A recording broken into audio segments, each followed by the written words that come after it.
Hello, everybody. It's James here, WSI. Before I introduce my next guest, I'm actually going to do some plugs for once. So I have written this book, The Rock, the People's Champion, available on Amazon. And, of course, Owen Hart, King of Pranks, available on Amazon. I nearly messed up the intro, but I'm going to carry on.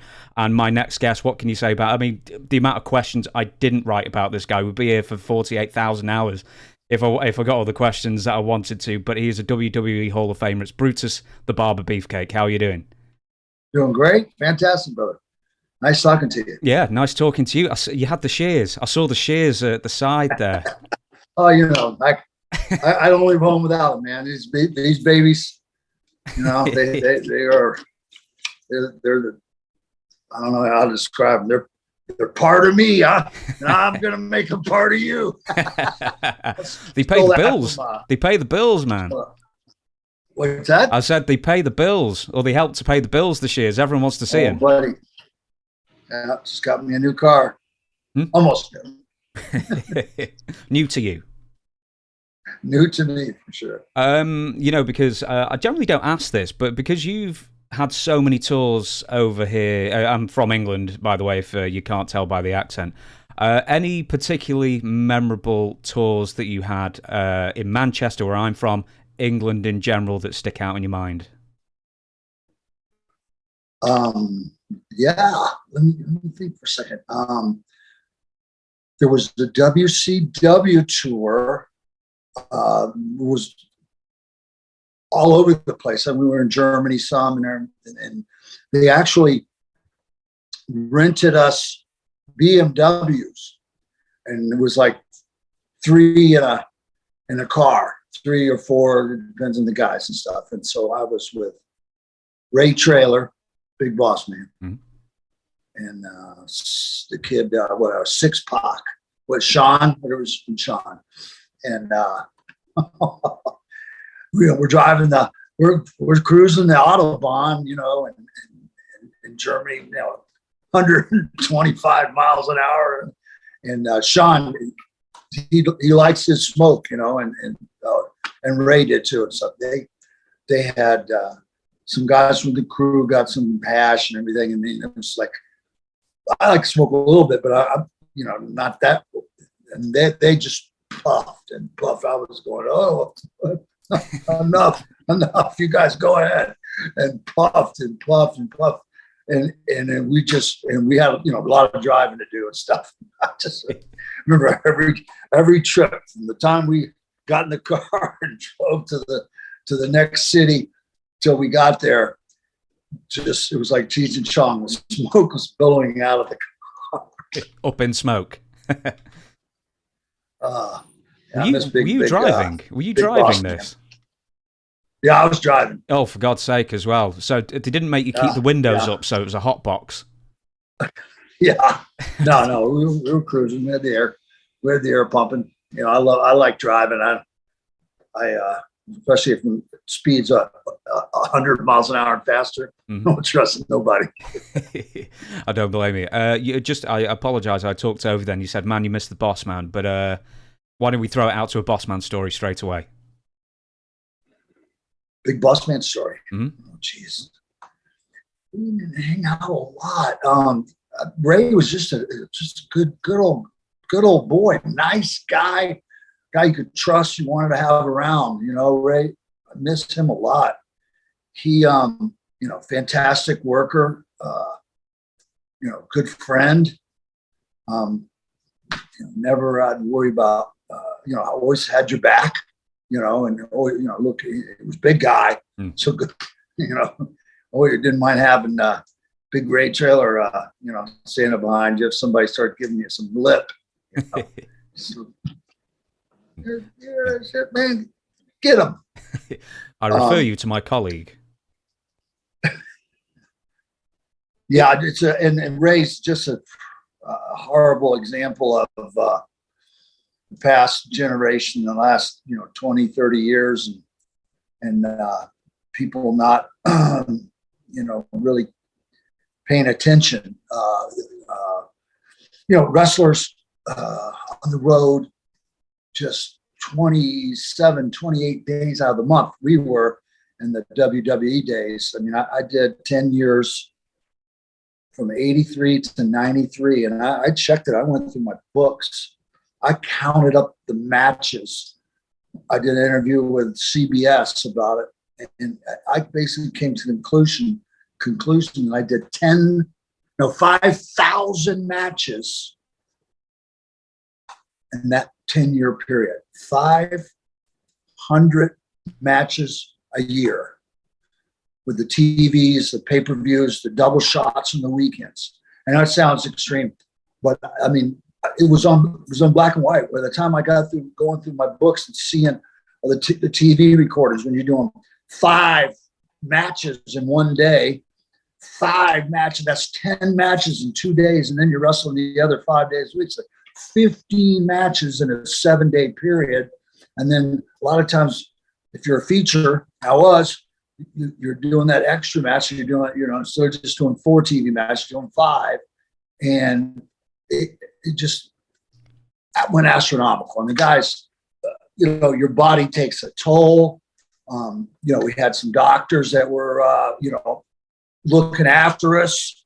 Sometimes, the guys would take advantage of it, and, having some medication for your aches and pains is only natural, and the thing is, I would like everybody else. I had some medication for mine, but I was able to moderate, not let it get me to the point where I had to have it and stuff. And that's the problem with it.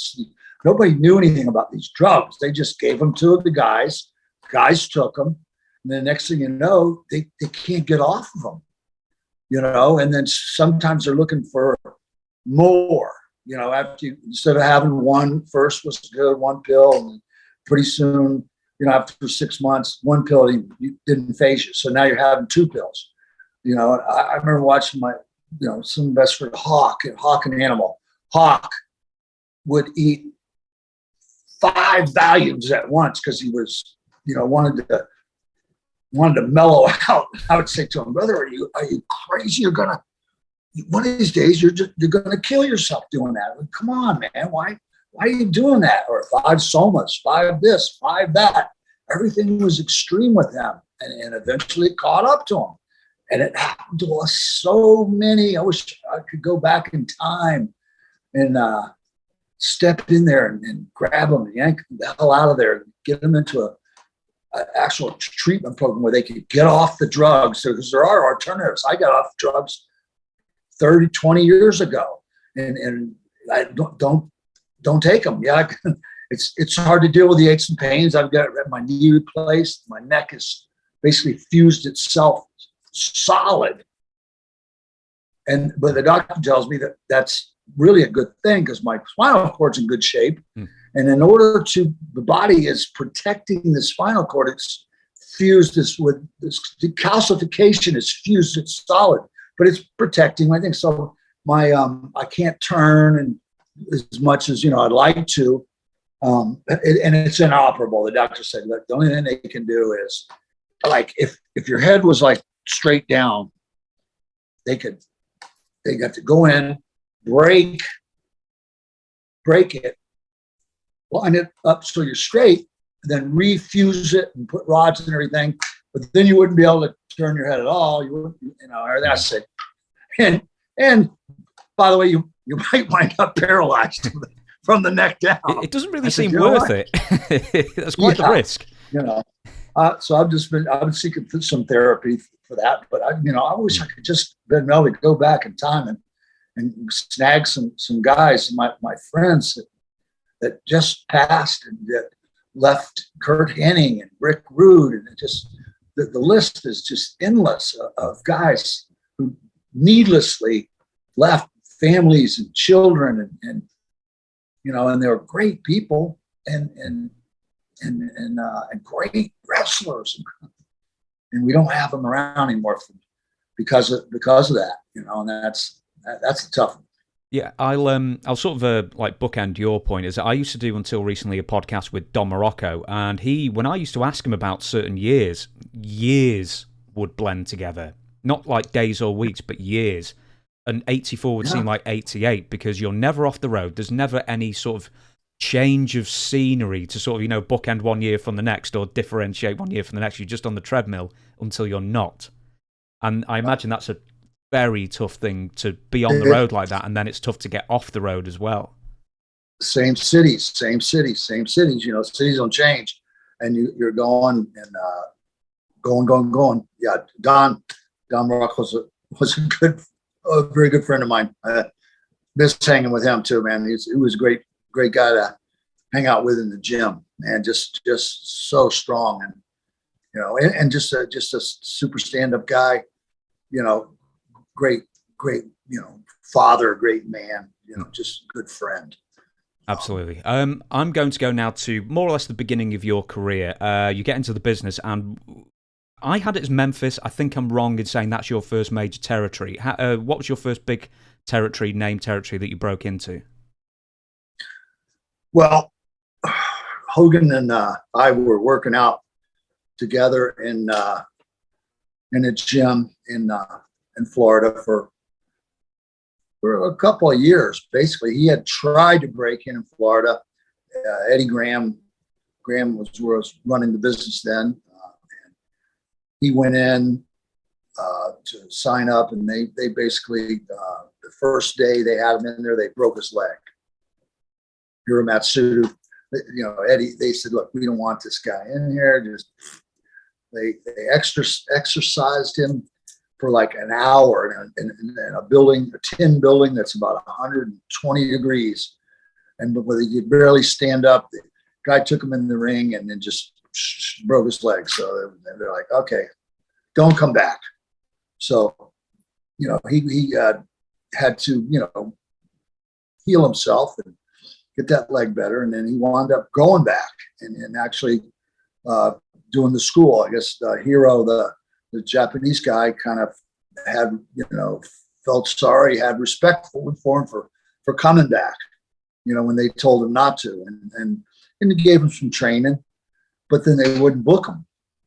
So he always wanted to be a wrestler.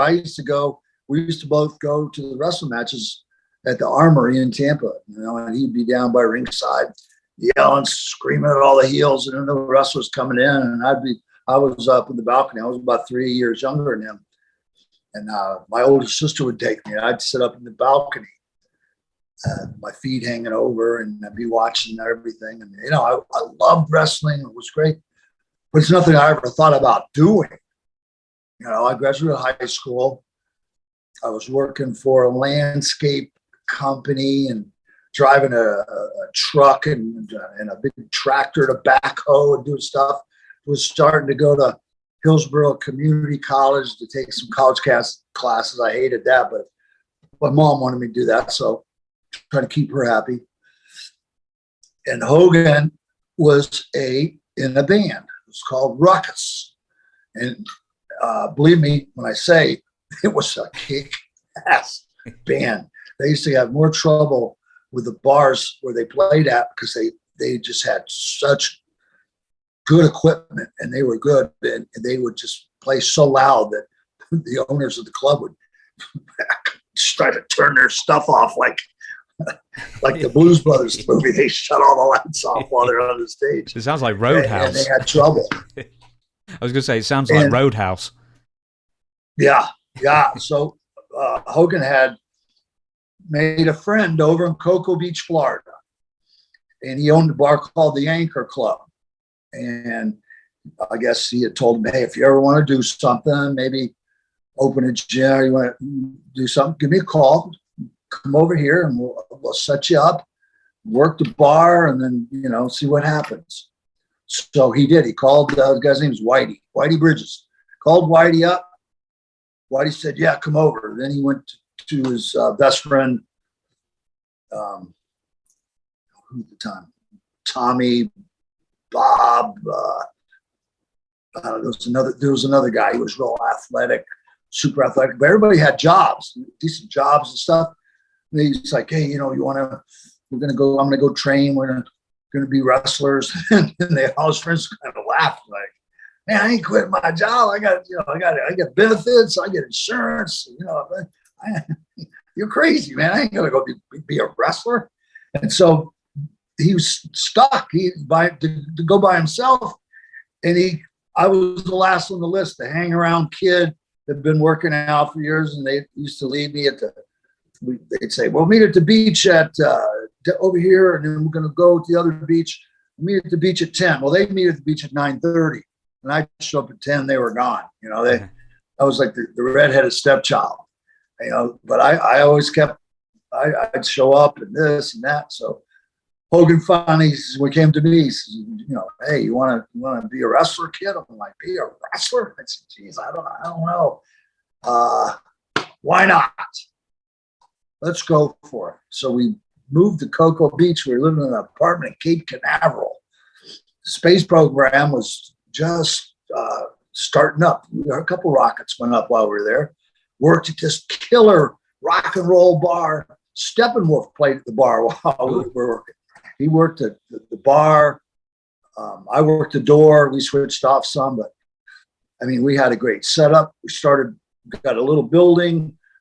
Guy rented us. We started making trips to Miami where they had a York barbell company buying barbells, and the guy had a welder, and we went and bought steel. We actually fabricated and built our own gym equipment, benches, leg equipment, squat racks, everything. And we bought all the stuff. And we spent about 14 months working out twice a day and just eating everything we could possibly eat. And all the money that came, not much money came in to the gym. The town was dead. But because we worked the bar, we had, lots of money. So all we did was just train like maniacs, and then didn't have a drop of alcohol for 14 months. And in that period of time, Hulk went from about 255 pounds, 260. He was kind of, he was tall, but he filled in and wound up when we left, when we took off from there, he was about 325.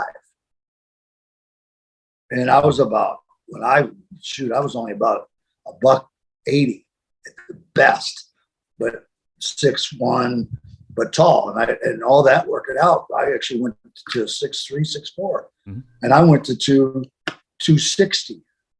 So now all of a sudden, we're benching nearly 500 pounds, squatting 500. We are strong. We are in shape. We made some phone calls. Bob Roop was a wrestler, if you ever heard of him. Yep. He was an actually Olympic style wrestler. Bob called Jim Barnett, the office in Atlanta. He used to run the Atlanta office. I've got to say, everybody does a Jim Barnett impression. What's yours? Jinsy, come on. I never got to know him that good, but he set us up with the Fullers, who were running the little territory in northern Florida. So Terry Hogan had some experience, a little bit, and I had absolutely nothing. So we went to Pensacola, and back then he had bought Whitey's Dodge van. He had like a little custom van. It was pretty cool. And it was like a bed across the back, and then you could lay on the floor and sleep on the floor. So that's what we lived in for the first 3 months until we started making any money to be able to afford a hotel room or something. We lived in the van, and we go to the shows. I get in the ring with the guys and work out. The guys will work out with me in the ring every night before the shows and teach me this and that, a little bit of this, a little bit what headlock, and I get the arm bar and how to hit the ropes and take a slam. And basically they just booked me in a tag match, and I just started having matches. That's how. I didn't go to wrestling school. I didn't none of that goo goo gaga. I just started having matches, and it's frightening as hell. I'm scared to death in there, but at the end of the day, it was the best thing ever because I was able to catch on pretty quick. I was pretty athletic at the time, and so boom, we're doing good in the Pensacola territory. Goes to Alabama, all around here. made contact with Jerry Jarrett in Memphis. And Jerry Lawler was there. And so, bam, we made the call. They said, yeah, come up here. Bam, we went up there, worked for, the time it's hard to gauge. Probably 6, 8 months, maybe we were there. And we were tag teams, Terry and Eddie Boulder. Mm-hmm. Well, they took, they dropped the name on him, the Hulk. So it was Terry the Hulk Boulder. So we call him the Hulk. And they started splitting us up and putting them in single matches, which was making it harder on me because in a tag match, it was easier to work that 4-person match. Mm-hmm. And, putting me by myself, I kind of regressed without guys really trying to help me. And back then, really nobody wanted to help you. So eventually we went back through Atlanta. They made some calls, and I think the next territory I wound up in. I've got it as the AWA briefly that you went there, or maybe I'm wrong. Yeah, that was a couple of years later. Okay, we've got Portland. You were there for Portland for a while. Before that, I went to Mid-South? Louisiana. There you go. Is that Mid-South? Yeah. Louisiana? Yeah, Bill Watts.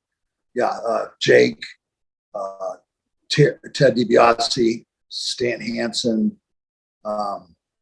Gino Hernandez, the Blanchard, I think Tully, whatever. They had a great territory. They're running out of Shreveport, Louisiana, and but I mean, it was brutal. They stuck me with Buck Robley, and he was supposedly like the booker. Buck never checked in a hotel. He just went from horse track to horse track to horse track to horse track to gamble. So I didn't get really to sleep or go to the gym or do anything. So thank God I was in good shape, so I didn't go downhill too fast. And I'm wrestling, and I had a match with a guy named Pork Chop Cash, a colored guy, and he didn't like me. And there was, he wound up just going to slam me, but just dropping me right on my shoulder, separated my shoulder. Couldn't wrestle. Iron Mike Sharp was in the territory at the same time. Well, Mike had an apartment, and so I had nowhere to go. So Mike let me stay in his apartment to rehab for like a week or two till I could still start beginning to move my arm again and stuff. And that was a nightmare territory. They abused me. I really was fighting for my life because I didn't know how to take care of myself.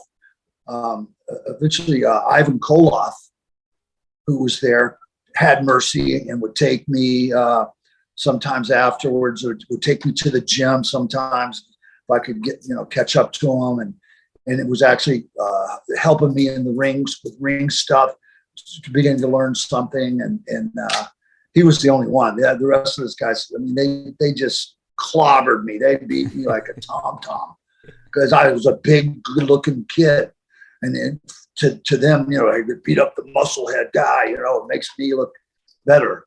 And so that was their attitude. So something Hogan. Oh, sorry. Hogan had gone to New York. This is like 88, and had gone to New York, and Vince wanted him to be an Irishman, told him to dye his hair red, and wanted him to be an Irishman. And he named him Hulk Hogan. Mm-hmm. Gave him that name, and basically told Vince Sr., to stick it, and he wasn't going to dye his hair red. And I think he made the right choice.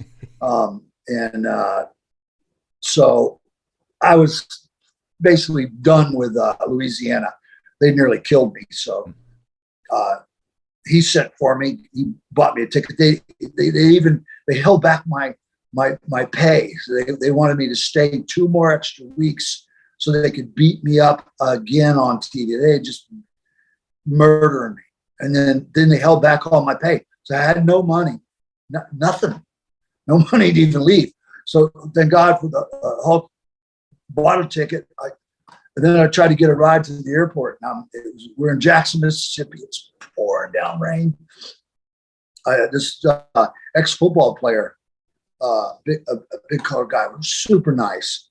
Had kind of befriended me and was helping me and stuff. And went to Ted DiBiase, and the guy said, "Hey, I'm leaving, and tonight I need can maybe somebody give me a ride to the airport." No, not Stan, not Jake, not Ted, not anybody could be bothered to help the kid out, the green kid.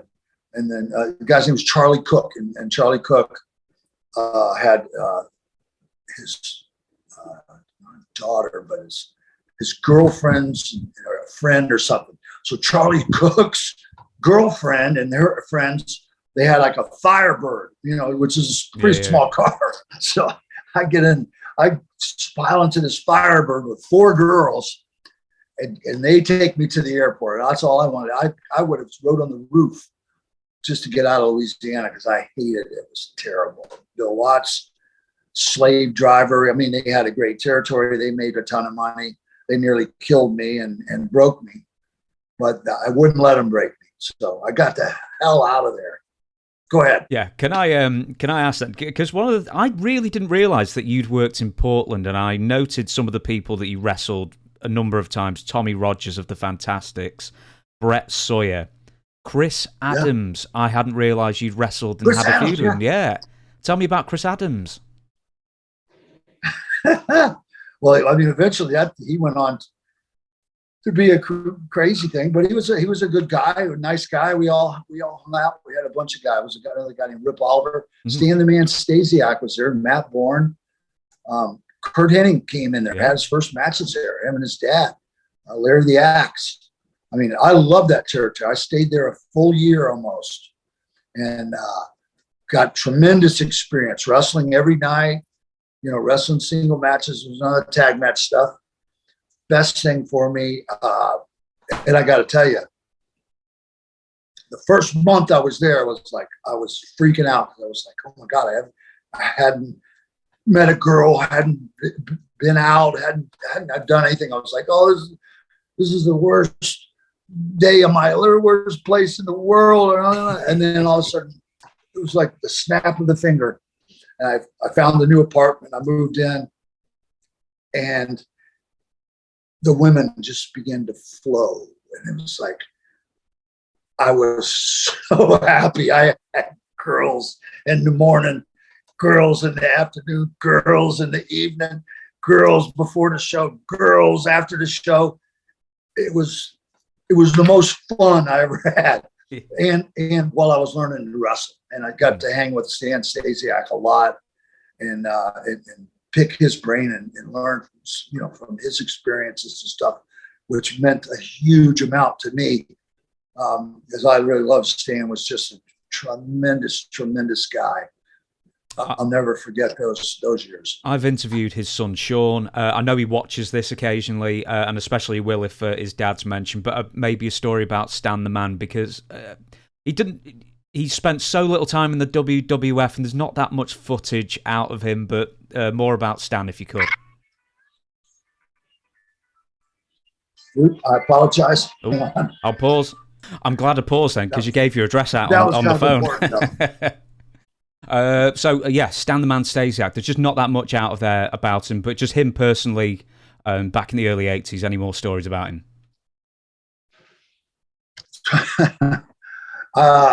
I remember one time I had a Datsun 280Z. It was the first year it came out, and then mine was sweet. And you wouldn't think. I mean, Stan was bigger. It was taller than me, even 6'6".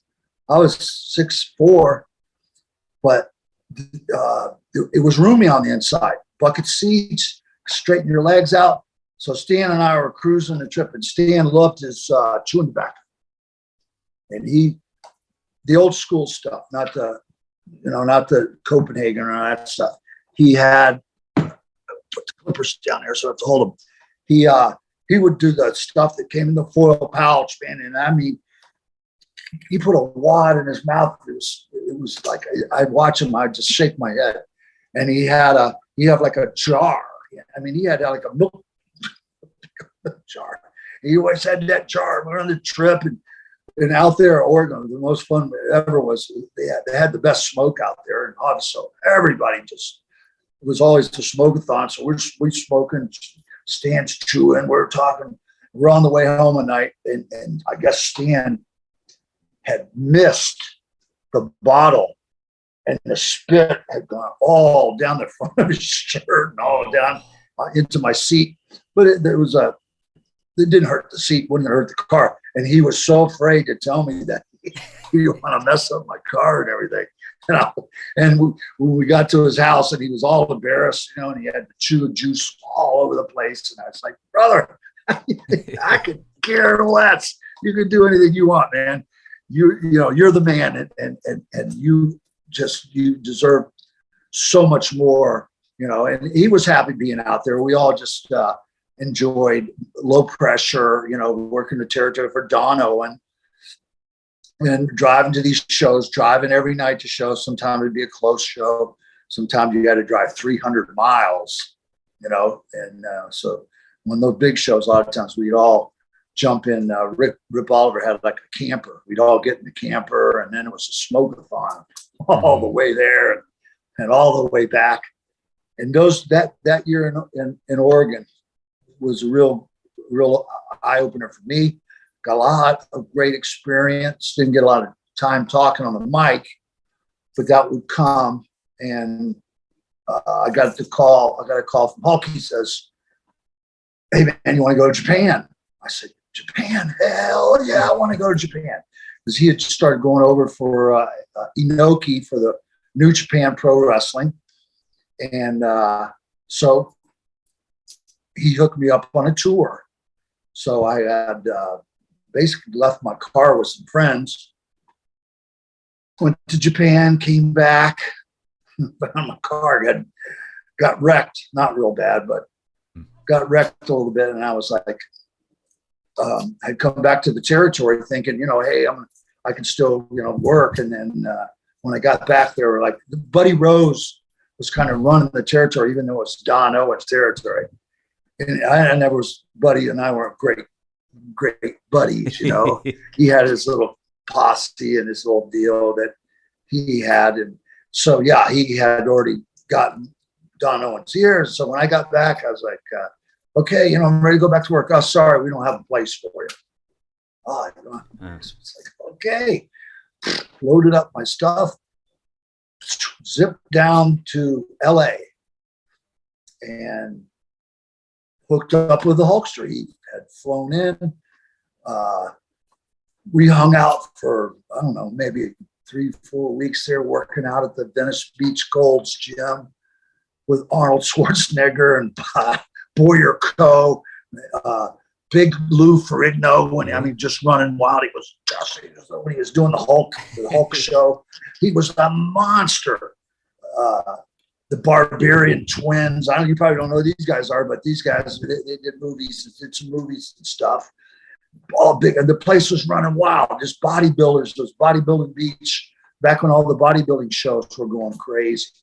And we're hanging out with Big John Matuzak, who's a guy from Tampa. Last time I saw John, he was in the bar while Hogan was playing, trying to pick up Hogan's girlfriend. So, and Lyle Alzado for the Oakland Raiders, who Matuzak played for too. They were all in LA and training some of the rookies and stuff. So we got to hang with those guys, work out with them in the gym, man. And it was like that. It was incredible. It was that time the Pump and Iron movie had come out, and it was just like, I was like, these guys are like gods, and there we were, a couple like wrestlers hanging right in the middle of them, and then running wild. And eventually I had to get back to work, so I hopped in the car and just boogied back all the way back to Florida from LA, straight through, and then did some regrouping and wound up. I think that's when I started going back to Japan, made a call, went back to Pensacola, where there were the Fullers and Bob Armstrong, Tony Charles, the Mongolian Stomper. They had a really, really great crew. The guys, all the guys there were would help you, So I went back there, worked a few months, learned a lot, got TV time, got being able to actually start doing some interviewing and talking on doing the interviews. And then I'd go shooting back over to Japan to get another tour over there and coming back and forth. And so, then I went to North Carolina, went to Charlotte next after that. I was there with Rick Rude, bunch of guys and everything, but I didn't stay there real long, but Mike Rotundo, Barry Windham, Jack Briscoe, Jerry Briscoe, those are all Florida guys. So it was a whole Florida territory in North Carolina. And worked there for a while. It was okay. Used to travel with Slaughter and Piper and in Slaughter's camouflage limousine. The camouflage limousine. Yeah, man. That's where I first met Roddy Piper, and we became real good friends. And we're friends, until recently when he passed, and that was a tough one there, buddy, because what a super good guy he was. What a good friend. And that was a hard one to lose him, but he battled with cancer, and God bless him, and for cancer for a long time. He fought to the bitter end, and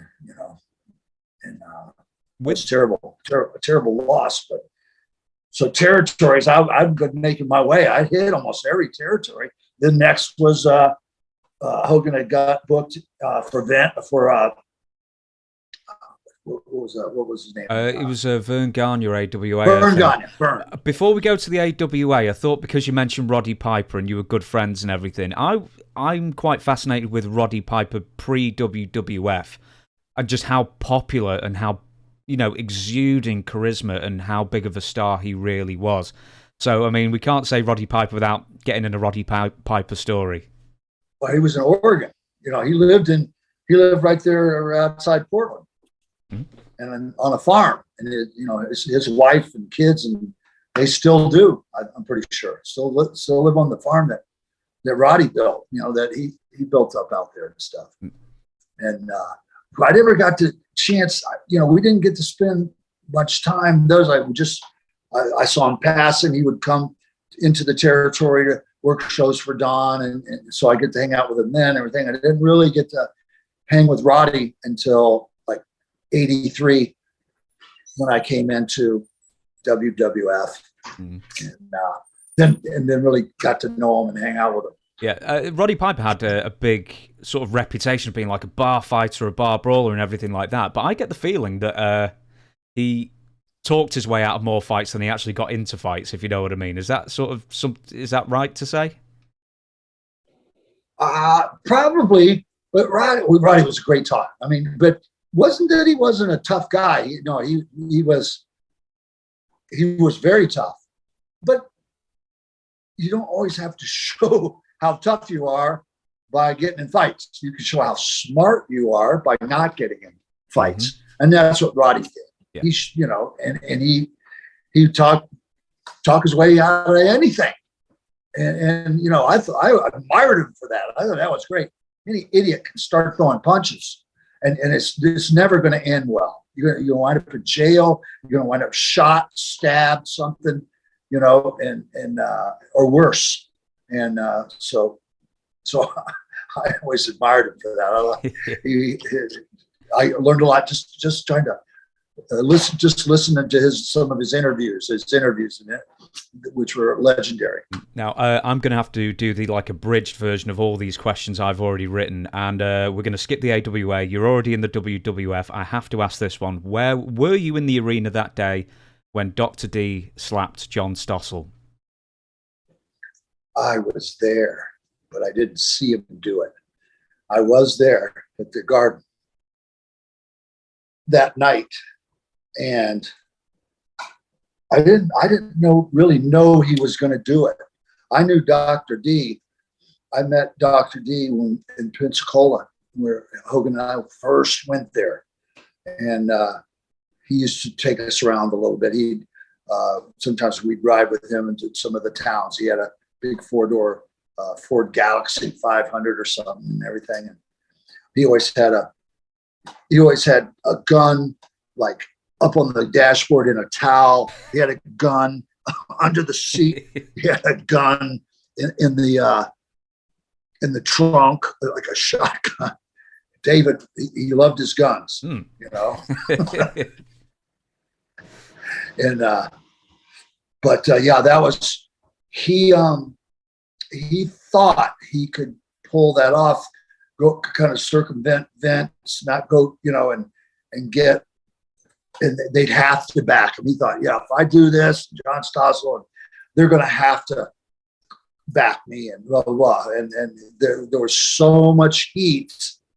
And at that time, Vince wasn't prepared to have to take that much heat, because he had just, in '83, he had only been, you know, taken over from his dad maybe a year, not even that. I mean, his dad had just passed and he'd taken over the business. And so he was not in a position where he wanted to start our big Fed with that kind of heat with the media, you know. And so he just totally washed his hands and back, you know, pushed him away. And then David Schultz was on his own, but he was not happy. He was very, very, very bitter and mad about that, and kind of really lost touch with David. Yeah. At that point, you know. Now I'm going to be more throwing random questions at you now, but this is one that I genuinely hadn't known until I researched you today. Was you headlined quite a number of cards in 1985, maybe early 1984, against Hulk Hogan for the WWF title. And I don't know if this is something where you don't want the tax man to know or something, but how would you compare the payoffs being in a main event with Hulk Hogan for the title compared to Tito Santana on the B shows for the IC title main event? Well, I absolutely got paid better. I mean, way better. But not, you know, they still looked at me as the green, kind of a green kid, that, you know, and so they weren't going to overpay me, which kind of sucked, you know, really, because I was doing the work. Him and I we were selling out everywhere, all over the country. Sometimes we're selling out weeks in advance. Sometimes there'd be 2,000 people. We're selling out the Oakland Coliseum. There's 2,000 people outside trying to get tickets to try to get in, thinking, you know, they're going to sell no extra tickets. The place totally packed, and it was like that everywhere. And you know, we're tearing down the houses. It was easy, you know. Me and him we could go all day if we wanted to. And that was more, you know, that was more real good experience, you know, for me. Working main events every night, boom, boom, boom, all in all the big cities. So that really did help kind of prepare me to break on through to the other side, you know, and start really coming up. Break on through to the other side is a good rock and roll lyric as well, by the way. With Tito Santana, I know you don't want to give numbers, that's absolutely fine, but I mean, maybe a percentage off on the B-Town's main eventing there. You might get 700-800.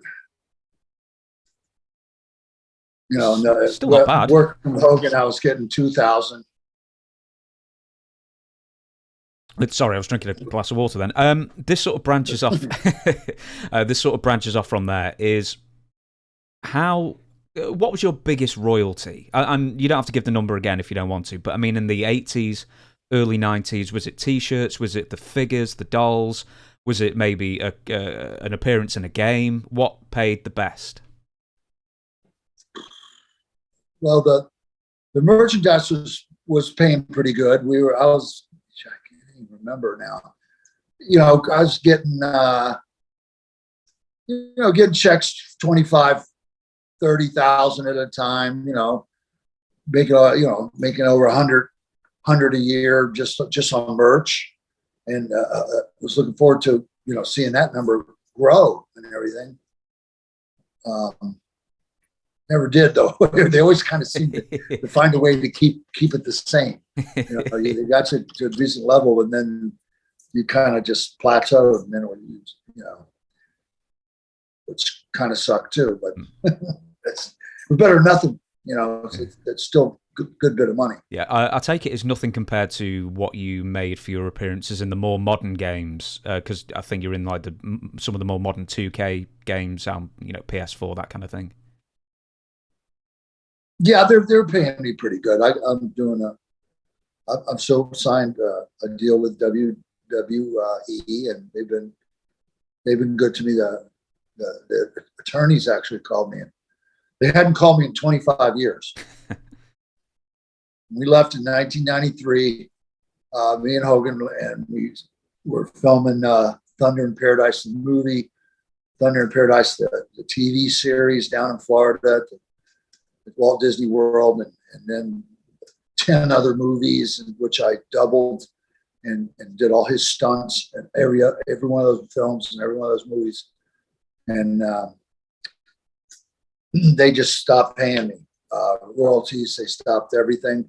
And they didn't call me for 25 years. And then about 7 years ago, the phone rang one day, and it's one of the attorneys for the WWE attorneys. And this is, you know, Brutus, we're trying to, we got the games are really starting to are popular, and we need some live bodies that we can actually put in some games. No, you can't. Gets to a point where, you know, Andre the Giant and those guys and there, Big John Studd, everybody's gone. You know, Junkyard Doggy's gone. Everybody's gone. So they were looking for live people. I said, buddy, you can count on me, man. You know, so they signed me up, and so they've been paying me, and overpaying me, but I appreciate every cent they're giving me. It's helped keeping me fed and housed. There you go. I'm sorry for diving into your personal financial affairs a bit too much then. Something that I only heard on the Don Morocco show that you told me was you did a dive on Hillbilly Jim, or did he get you in a bear hug? This is somewhere in 1985 and he injured his leg. I don't know the build up to this at all. What happened? Oh, when Hillbilly got hurt? Yeah. Yeah, we were, it was I can't remember. I think we were in California somewhere, and Johnny V was still managing me at this point. And I think he was really actually outside the ring. Hillbilly was, and tried to catch Johnny V jumping off the apron. And Hillbilly was down the floor. It really wasn't even me. It was Johnny who caused him to break his leg. His knee just snapped and everything. So obviously they couldn't put Johnny V with, you know, say Johnny V did it. They had to say, yeah, Brutus Beefcake, you know, broke his leg. That was the thing, you know, the storyline that I broke his leg and everything, and then came back and to work with him. But I loved Jim, but he couldn't wrestle for nothing, you know, and that would be a tremendous struggle to have to try to work a program with him and everything. But I loved him to death. He was a great guy, still is. And, so actually talk me through this. So Luscious Johnny V's on the apron. He's going to do like an axe handle or something. Jim catches him in a bear hug. And what happens to his leg? Does he slip or does he misstep or? I don't know as he's jumping. Johnny V was a pretty heavy guy too. I mean, Johnny V must have weighed 260, 270, you know, pretty thick, and just however he was standing, I don't know, just when he tried to catch that much weight, it just snapped his leg. Oh, dearie me. I probably wasn't, from where I was standing, I couldn't even see their legs because the ring apron, you know, they're outside the ring. Ring's 5 feet tall. You know, they're on the floor. So I couldn't even see how it snapped, why it snapped or anything. I just know he went down like a ton of bricks and was hurt bad. And they had to use the storyline that it was me that broke his leg, and they couldn't say Johnny B did it. Well, there you go. I had no idea. I bore everybody to death with this, but I'm going through a leg injury myself, and I landed, and then my foot landed the other way. So I'm very sympathetic to anyone who has a leg injury at the moment. Because we brought up Johnny V, and Johnny V just never gets talked about enough as a great manager, as a great talker, and just like a good on-air personality.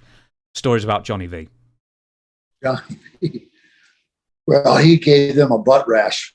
Vince. Johnny was, always kind of like Captain Lewis. He might have been, hitting the bottle before he'd come, and he'd start talking and go off topic, and they, trying to wrangle him in and everything. And he wasn't exactly, or maybe not dressing as good as he should, or not showing up on time, and this and that. And so they never really treated him that great. Johnny, they asked him, they came to get him, they asked him, "Will I get some water, Chris?" And really, the whole thing when they WrestleMania 3 came around, and they were gonna switch me babyface. Normally, a lot of territories, people would get together, the booker, everybody would sit down way ahead of time, start talking about things. Okay, here's what we're thinking, here's what we want to do, and where we want to go, and everything. None of that ever happened. I had no idea what was coming. All I know is they had worked a little thing in a match, and Adrian was supposed to cut my hair by mistake. He was going to cut Martel or some Tito's hair, somebody, and they flipped me around, and he cut my hair, and he really didn't cut enough of it. We had to go to the dressing room, get some scissors, and chop a bunch of my hair off. And then I did the interview. I went, "Oh, look at my hair!" We set up this. I was supposed to do a program with Adrian. He and I didn't really get along. I do what I'm asked. Then. In WrestleMania, therefore, I was very glad to be part of that, Piper's match, because that was a great match. And the pop when I came out on his match was super big. And I hand him the clippers, and he hands them back to me, and I'm trying to cut Adrian's hair, and his hygiene was horrible. He stunk. He never bathed. His hair was so greasy that the clippers wouldn't even touch it, wouldn't gut it. I finally, thank you, brother.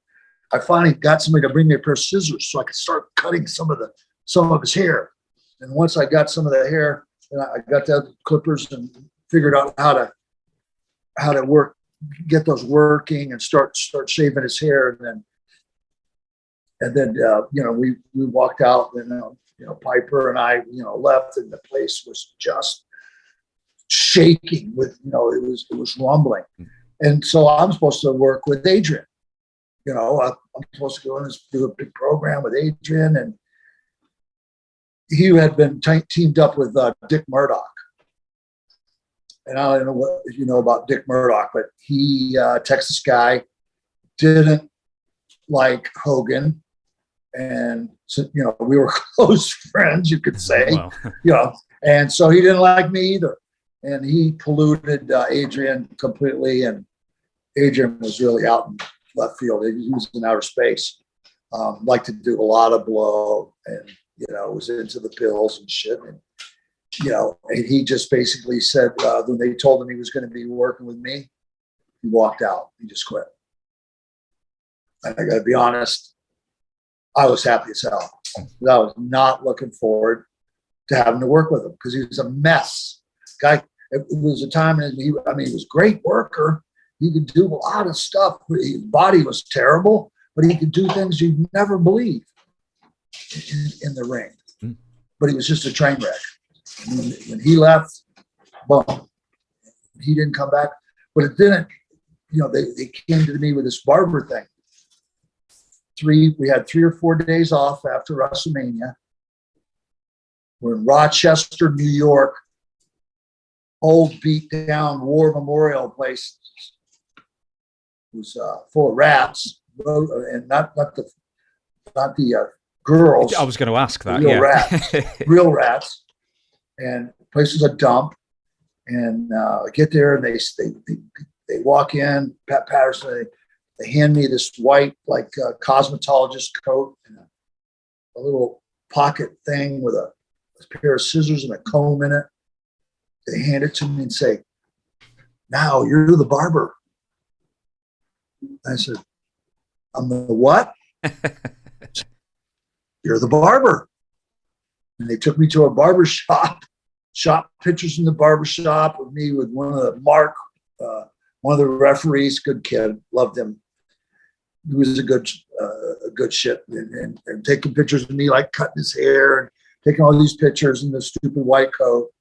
And I was furious. I was totally out of my mind. I was like, I had just done 2 to 3 years, a whole year going around with Hogan on top. I was on fire. The ovation when I went to Piper's match was insane. And now you're gonna, with no prep, no nothing, you're just gonna hang this "you're the barber" gimmick on me without giving me any help at all. It was setting me up to fail. There was a lot of jealousy in the I hate to say it, but in the office there was people that definitely did not want to see me succeed. Well, and they thought that by giving me this thing, making me the barber, that it was going to be the beginning of the end. There was nowhere to go with it. There was nobody's ever done anything being a barber in the business before, and Pat Patterson was like the booker. Pat Patterson's roommate / friend was a guy named Louie. I like Louie. I like Pat. Them two are clowns, but Louie was a hairdresser. Louie had cut my hair for years, for several years, since I had met him in '78, and so I went back to the building and went and they had these old dressing rooms. They had these like steel baskets where the kids, but they didn't have a locker. They just had like a basket. They put their stuff in and they lock it. And the dressing room, it stunk horribly of sweat. The place hadn't been cleaned in 20 years. And I started just destroying anything I could find. I was just kicking and screaming, and then Hogan comes in and he hears the ruckus because I was making noise. So what the fuck's going on? He said, "It's fucking Beefcake, man. You better go get him. He's fucking going nuts. He has gone crazy." So what happened? Everybody was like, "We don't know. We don't know what's going on." So he comes in and says, and I went off on him too. I said, "This is bullshit. I've been working my ass off. Nobody's worked harder than me to get over, and I'm over now. And you're going to change. They're going to change my gimmick to something that's impossible to do." I said, "How are we going to do this? What is there to do?" And we sat there staring at each other for a few minutes, and then he's all kind of good head for the business stuff. He says, "What if use that sleeper like Piper did?" Piper was using the sleeper hold a lot back in this time. "Why don't you use that sleeper hold like Piper?" And because I'm built, I got big, I got 21 inch arms. I put a sleeper hold on somebody, that's believable, buddy. They're going down. He said, "Why don't you use the sleeper hold? You put them to sleep, and then you go get your scissors and you chop some of their hair off. Every time, though, it has to be every single match, like television match at least, for the time being has to be you going out there, just wailing on somebody for 2 or 3 minutes, putting them to sleep, and then whacking their hair off. And the only one who could get that done with Vince was Hogan. And so I said, if you can get that done with him, I'll do it.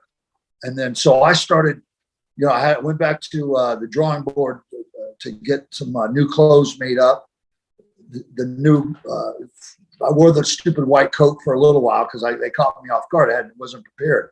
Had a little pair of scissors. I'm going to the ring. You can still see a lot.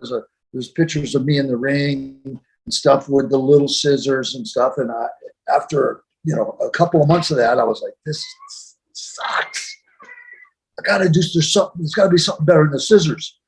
And I came up with the idea of getting a big pair of hedge clippers, wrapping the handles of the hedge clippers so they look like a barber pole, and then bring the nose out to the ring. And when I did, the people went crazy. They loved it and stuff. And sometimes I would even chop people's hair off with the big giant shears, and that really excited the people. And then I started getting creative and getting like the wrap that the barber puts on you when he puts you in the barber shop, and so you don't get hair all over. And I'd put the guy to sleep, and I'd put the thing around the guy, and then I'd start cutting his hair, and then I got this hairspray, colored hairspray, and I was spraying their hair colors, spraying Big B on them, just anything I could think of. And the more goofy I got, the more the people liked it, the more it got over and over. And pretty soon, they had a monster on their hands. They had no idea, like nobody did, where I was going to go with this, how I was going to pull it off. But I did, with help from friends, but not help from the office. There's no help from the office at all, not that much. You make your own luck in this world. Just before we carry on, I'm just going to pause this. Okay, we're back by just having a quick break there. Right, so Brutus, I've got a little game for you. It's called Name Association. It's super quick fire. Just need a name from you, and then I'll give you the next question. And all I'm going to do is give you a descriptor, a quick sentence. You tell me the first name that comes to mind. And the first one is funniest person in the locker room. Funniest person in the locker room. George Steele. Okay. I've never had that one before. Last man standing at the bar. Oof. Andre. Well, a classic, for goodness sake. Serious one. Biggest bully. Biggest bully. It was a guy from WCW that used to wear that thing over his head. That big belly. Van Vader. Definitely biggest bully. Beat guys up. Never took care of it. Paul Orndorff taught him a lesson. Yes, we've recounted that one quite a few times on this one. This might be the same answer. Smelliest wrestler. Adrian. Oh, Adrian. I thought you were going to say Vader then. Biggest stooge for the dirt sheets. Stooge. Oh, that'd have to be Howard Finkel, but he wasn't wrestling. I've had that name before as well. The most dangerous situation you ever found yourself in with fans? Oh, God, there's so many. Greg and I, when we were heels with the belts, came out of the garden. And we used to have to go in and out of the garden in an ambulance because the crowds there were such big crowds. And they wouldn't be able to see you, so they wouldn't attack the ambulance. So that was a good way to get in now. Well, it's been a long night. We waited. We thought, everybody's got to be gone. We had beers and stuff. We had the car park up in the parking lot, and so we drank beers and we sat around. They're figuring the people are going to be gone. We come down the ramp, And there's a bunch of police officers and at least 1,000 fans still outside the garden. And there's so many fans, it's gridlocked. There's nowhere to go. And the cops managed to clear a little path. And Greg was driving.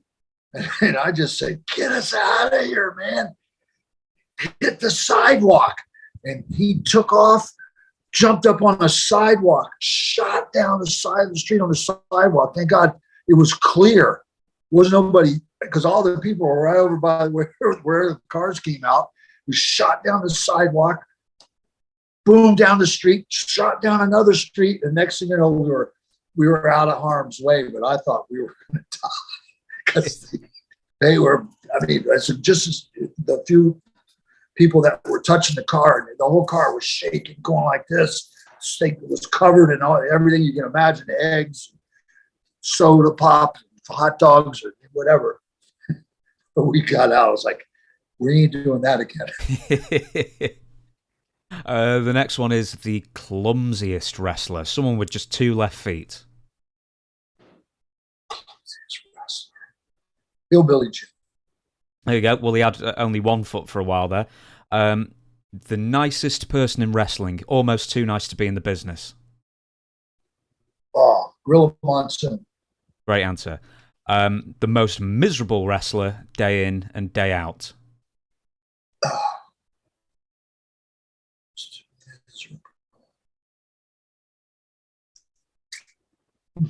That's a tough one there. Who I hang out with? I mean, everybody was cool. Everybody got along. Miserable. Yeah, that's a tough one. I'll move on. Most memorable thing you saw happen on an aeroplane?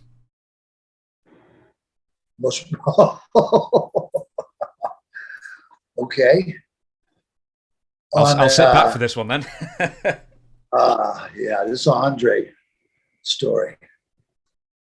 We're coming back from Tokyo on the big 747, and as big as those planes were and everything, he still couldn't get into the bathroom on those planes. You know, and that's a 14 hours, 16-hour trip, whatever. So, I mean, Andre would always time it so that he would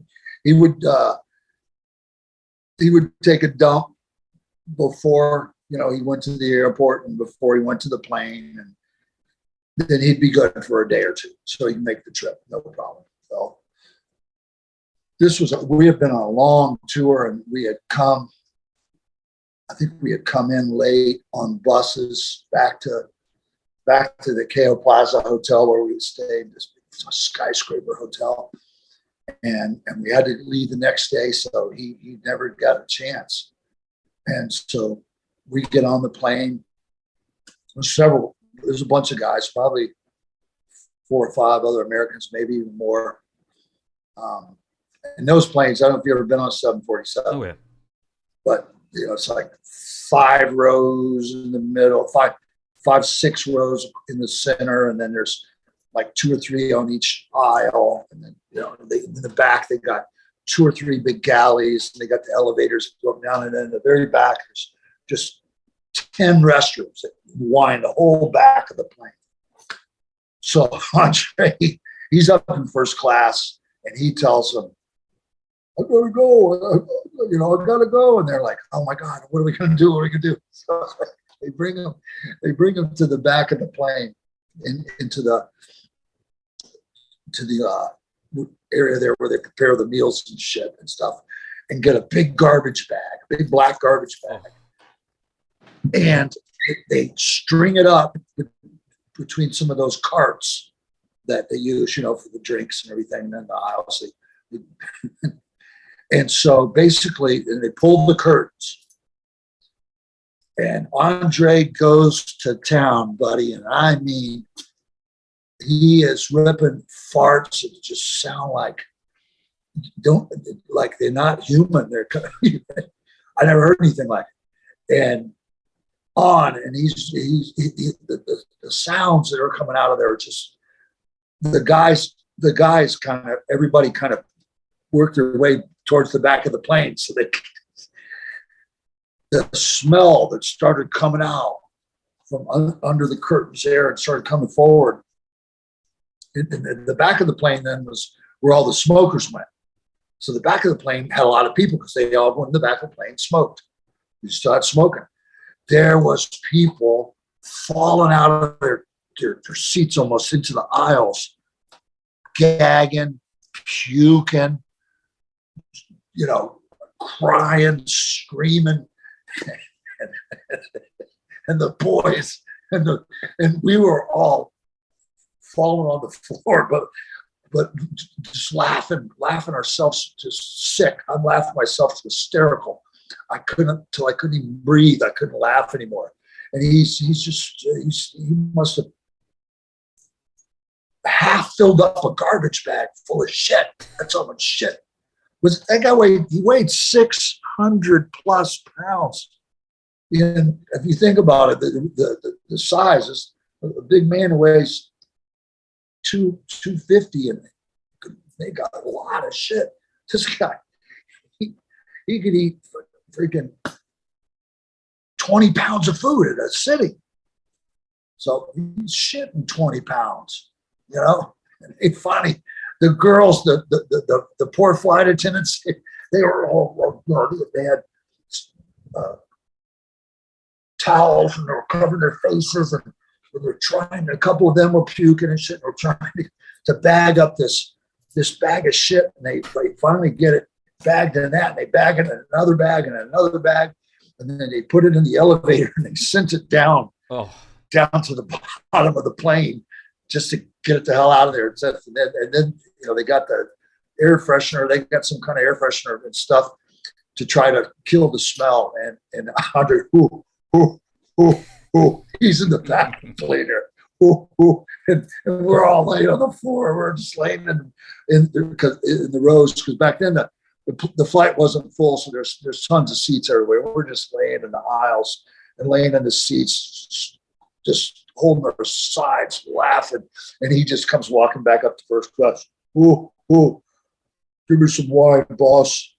Sits down and starts drinking and starts eating again, just like he didn't miss a beat.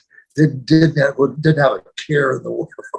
See, that's why he's the original WWE Hall of Famer, man. I saw people's faces that probably will never be.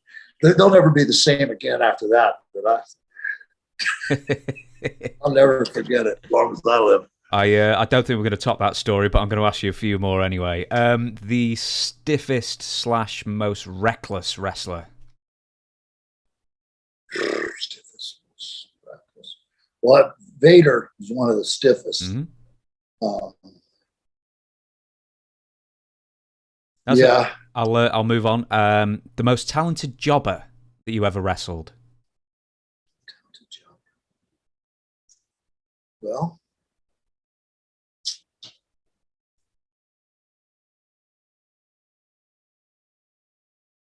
geez, there was a lot of real good guys to work with.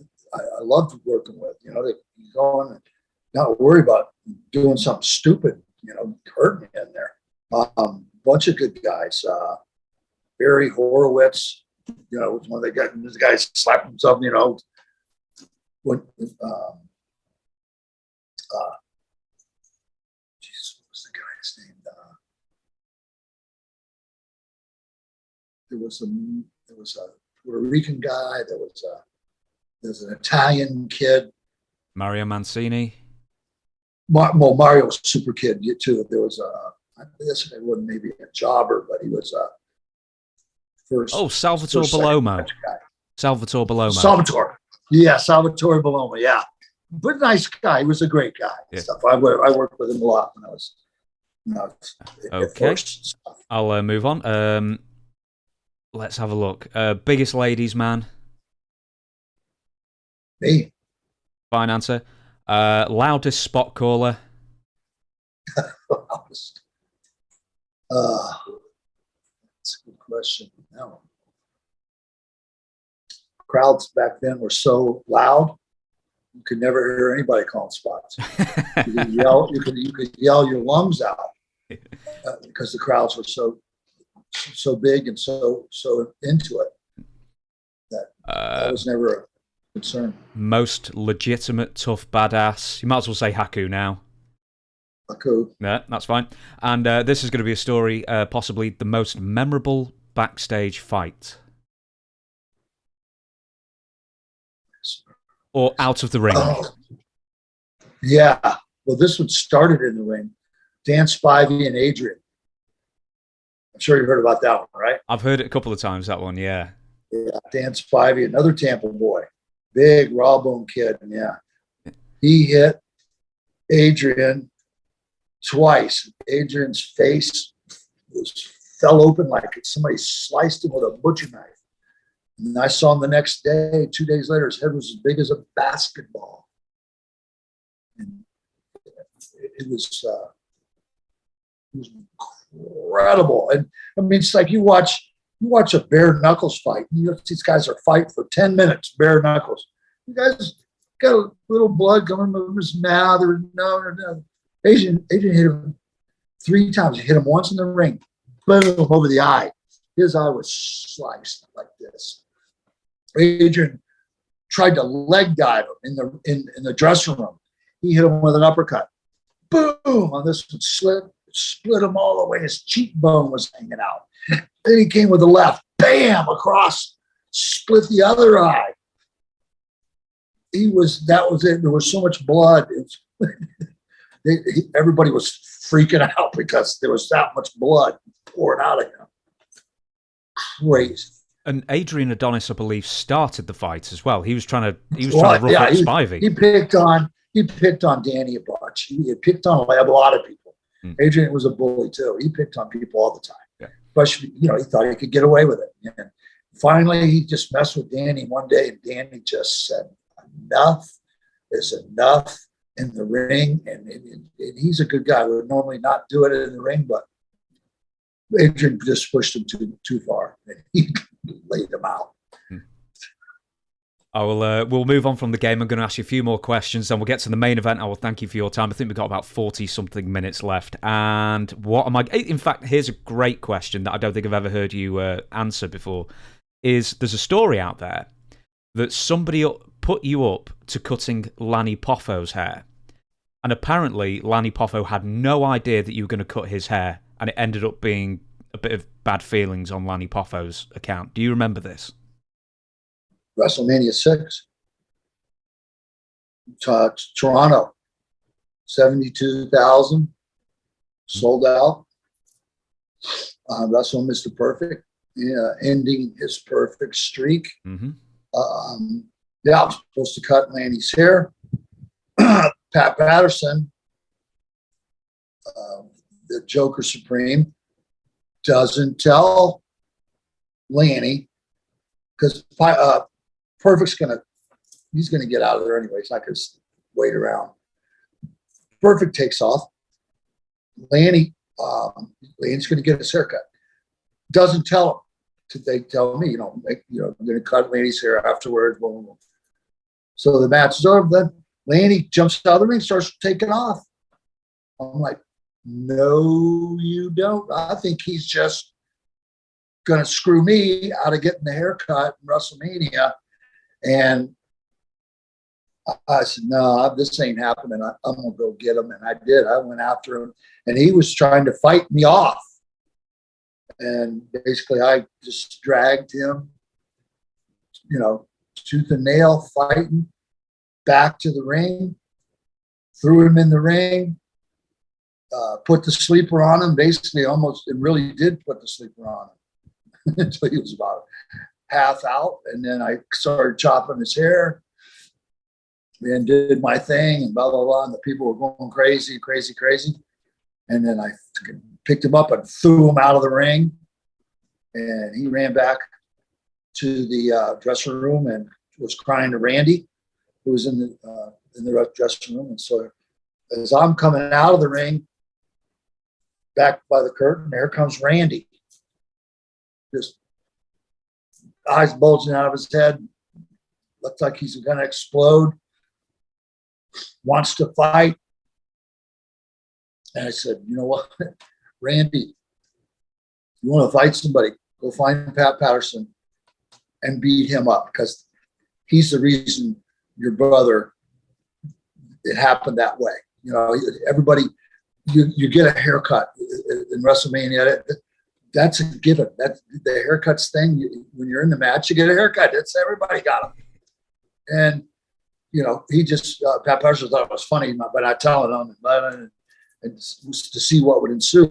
Would he get out of the ring? Would I be able to get him? Would I bring him back? Nobody. Just to start stir the pot, stir up the trouble, you know. And so, you know, and Randy was ready to fight, and I said, Randy, you know, if you feel froggy, brother, go ahead and hop. But I just did what I was told. Period. No more, no less. You're mad at somebody, go be mad at them, because they're the ones screwing with Lanny and screwing with you. And so he turned around and took off. And I never did find out whether he went to Patterson or not, if he just went to his dressing room and sulked. Who knows? This is a pretty random question, but of all the animals, the menagerie in the 80s that turned up parrots and snakes and everything else, which was the most difficult animal to sort of deal with on a day-to-day basis? The snake. Oh. Jake would have to transport him, but they'd bring him, they have these handlers, and they'd have to feed these snakes, you know, really, really feed them, so that they weren't aggressive. You know, they get aggressive when they're hungry. So they feed the snakes, and that pacifies them, and then they bring them to Jake, and Jake would throw these snakes like into the shower rooms on the floor, out of the bag, just throw them in there. And you will come walking into the shower, and here's this 12-foot freaking python or whatever it is up the wall in the shower, man, scared, you know, you, wow, whoa, you go hauling ass out of there. And then sometimes the snake would shit all over the place. Sometimes it just shit in the bag, but it shit, go in the shower, it shit this yellow stuff that stunk so bad, it'd stink up the whole. You couldn't even go, you had to have to go to a different dressing room to the shower to shower. And so Jake had to meet with a lot of people, and Andre especially, he didn't like the snake. You know, was deathly scared of the snake, didn't like him. And then Jake put the snake on Andre, and it was not. It was ugly. Yeah, it got ugly after that. I've got a couple of names here. I think Kamala was terrified of the snake, wasn't he? Kamala, yeah, he hated yeah. it. Who else Great was? Guy. I love it. Who else was afraid of the snake? Who just wouldn't go near it? I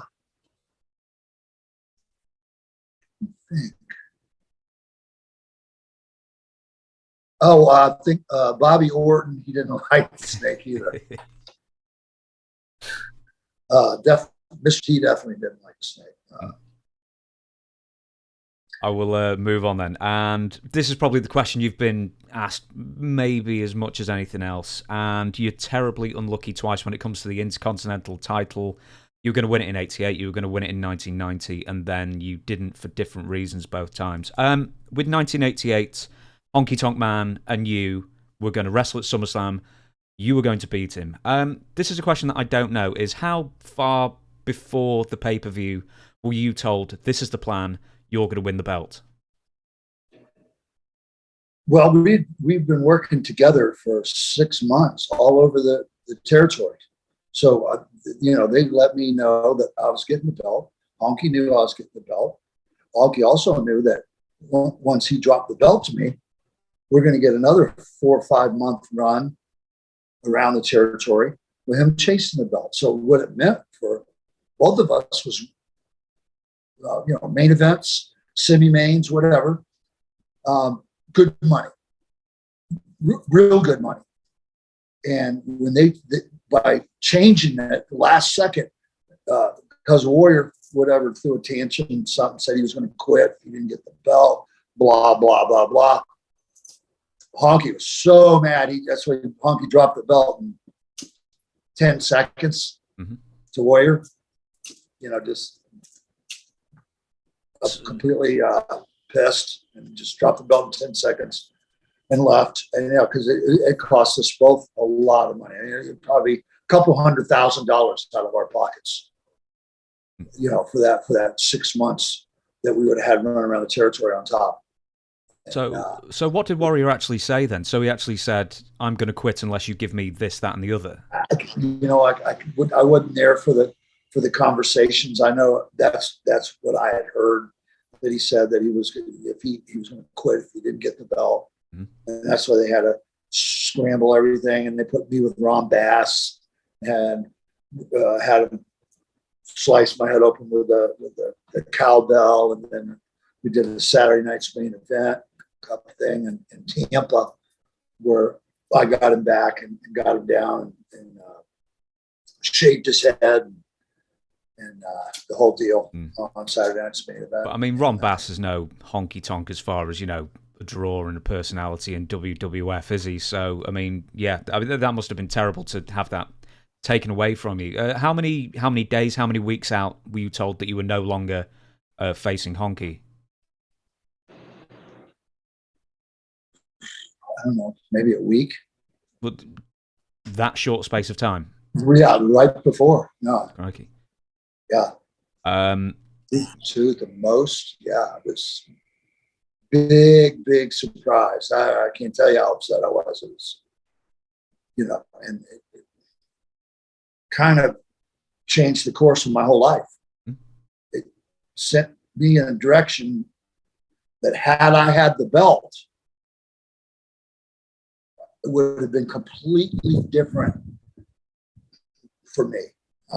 Where I was in 1990 to get involved in this accident, or if I had been working with the belt and had the belt or dropped the belt, or I would still been working with the belt, I wouldn't have been in the place at the time when I got nearly killed in the accident. So by that changed the whole course of my life there. And then I nearly died and didn't get to wrestle for the belt again, and then never got to wrestle for the belt after that either. Yeah, sliding doors and the butterfly effect, isn't it? Just one small thing in your life can alter everything. It really can. It's you know, like, it's funny as it is, like movies on TV about time, altering time. You know, how something small can change the timeline and could cause catastrophic things to happen in the future. One little thing. And in my case, that thing did cause catastrophic shit to happen differently in my life. Probably would never have happened. Did you ever have I don't even know if you did in WCW, but did you ever have the good fortune or misfortune of having to wrestle the Ultimate Warrior? No, never had to work with him. Yeah, he was horrible. He couldn't work. Did you hear horror stories of other people who had to work with him, and you know they'd be getting knocked out and that kind of thing? I watched it. Yeah, he was. Yeah, when you talk about clumsy, I take it back about clumsy. He was definitely the clumsiest guy ever. Yeah, and just, you know, he was terrible. Yeah, I know this is I know we're sticking with WWF. This is a WCW question, but it always strikes me that when you were in the NWO and then the Ultimate Warrior kidnapped you and then you became Ultimate Warrior's disciple, did you realize that the Warrior was going to be disappearing so quickly, and then it sort of left you with nothing really left to play off of because you were then his partner in a sense? Yeah, I had no say in that. That was Eric Bischoff deal. He hated me. He didn't like me. There was big heat going on there. Yeah, they hadn't signed the deal with them yet, and then suddenly they come up with this great idea how they're going to make the One Warrior Nation, and how they're going to put me in the One Warrior Nation, and then the next day he quits. And I'm in limbo, and I put a lot of hard work and a lot of time, and the disciple could have done anything. They wouldn't give me a chance to. My body, I was 42 years old. I had four 5% body fat. Was shredded, looked fantastic. Could have done anything with me, and wouldn't do anything with me. And takes a good old fish off. And so then that was basically after that, shit went south anyway. They then started talking about buying out TBS. CNN. No, it was another big company coming in. AOL, Time Warner. They started looking at the books, and yeah, it was AOL. AOL. When they saw the books, and they saw from 2 years earlier, the books looked spectacular. They were making millions of dollars. The thing was going crazy. The ratings were beating Vince.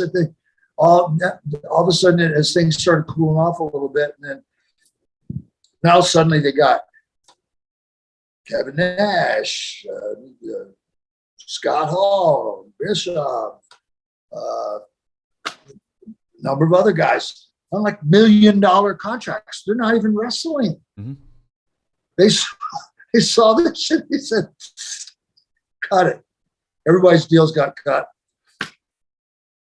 My whatever I was on, easy peasy little contract cut.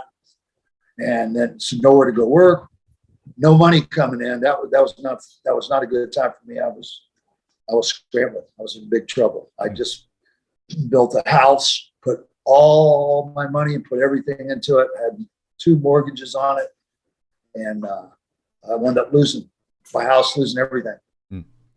We're going to go back to something that I really, really hope you can clear up, because this is a long-standing rumor that's been going on for many, many years. At WrestleMania 9, now this is after the accident, this is when you come back for your like a tag team run with Hulk Hogan. You're at WrestleMania 9, it's Las Vegas. Hulk Hogan turns up with a great big shiner, black eye. Quite a few rumors of how he got that black eye. Do you know for sure what happened? Yeah, he was with me. I slapped him. No, he had wave runners, and I had wave runners, and we were all in boats. We had super boats, 38 footers that would do 85 miles an hour. We had wave runners that would do 55, 60 miles an hour. I had gotten a couple of Polaris wave runners I'd gotten. They were a little bit smaller. They were a new age when they had a variable thrust control like the jets now have. They can control their. Well, that's how my wave runner was. It was a 750 triple,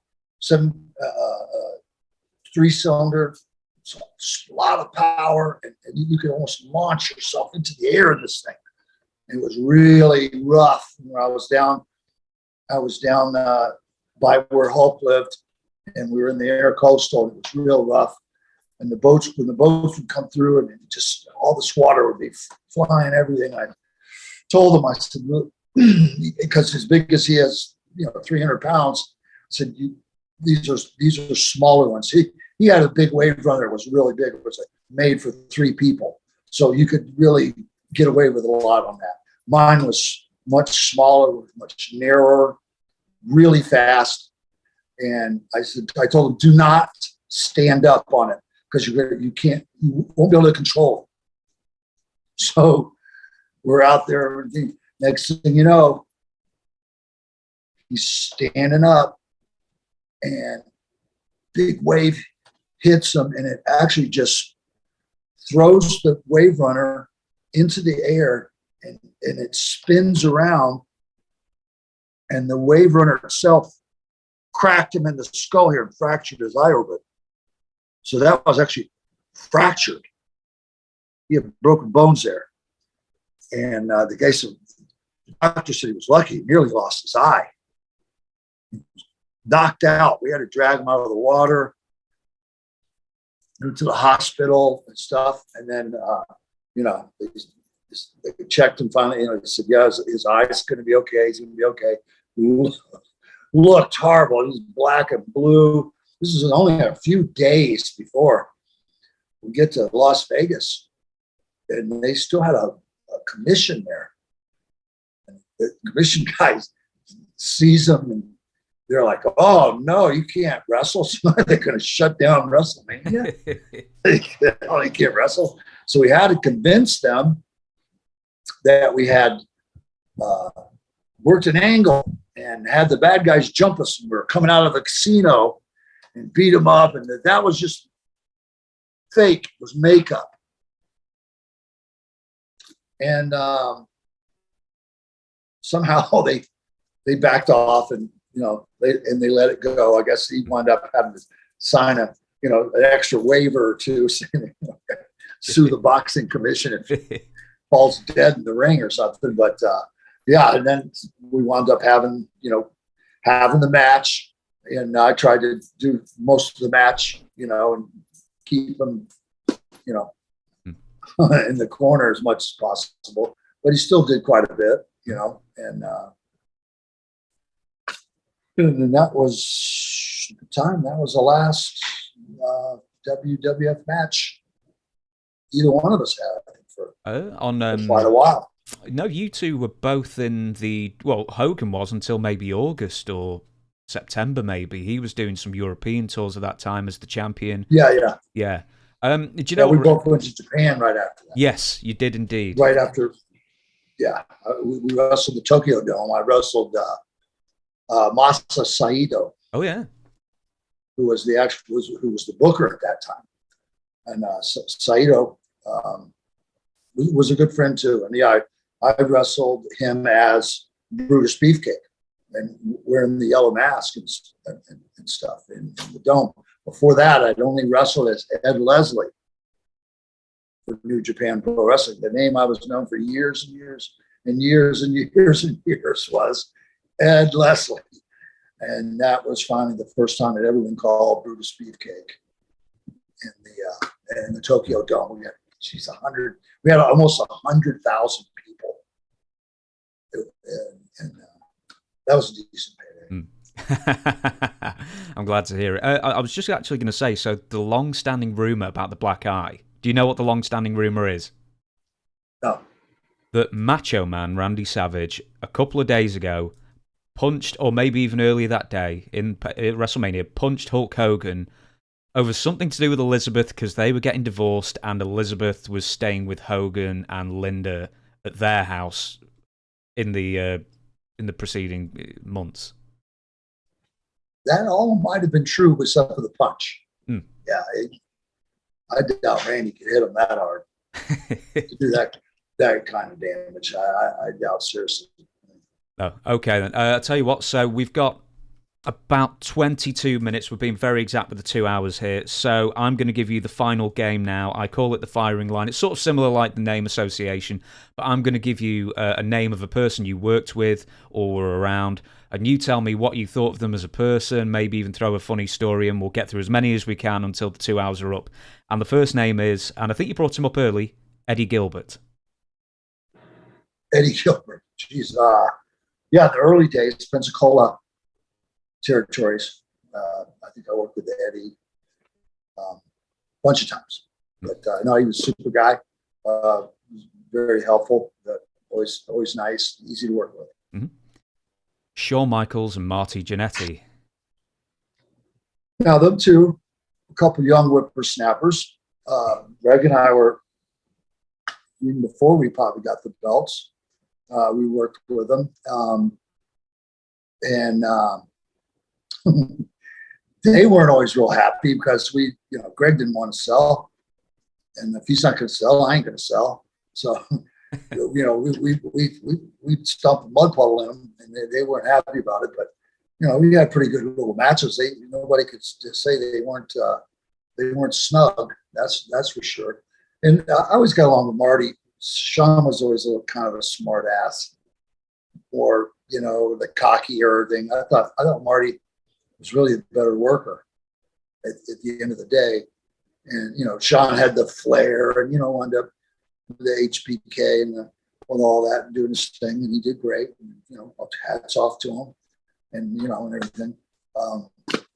They were young, and everybody's still learning and stuff and stuff. Is Marty Jannetty sort of an unsung talent? Is what now? Is he an unsung talent for, people don't recognize how great a wrestling talent he was?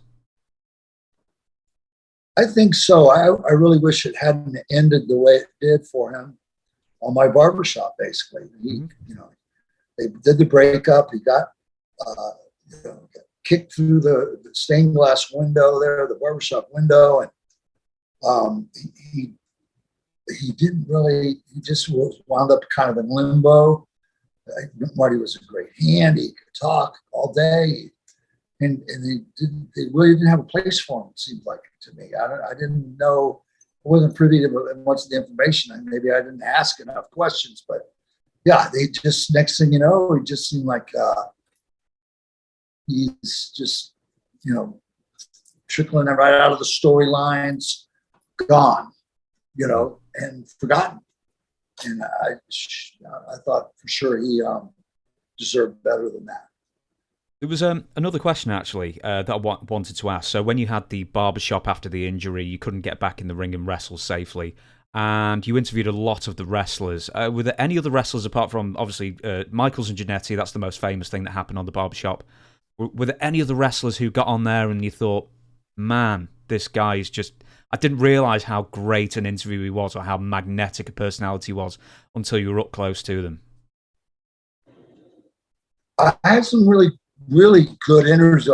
Piper, we did a great one with Piper, Legion of Doom. But probably the most memorable one for me was Andre the Giant, because Andre hated doing interviews, didn't like getting there up and talking in the mic on TV.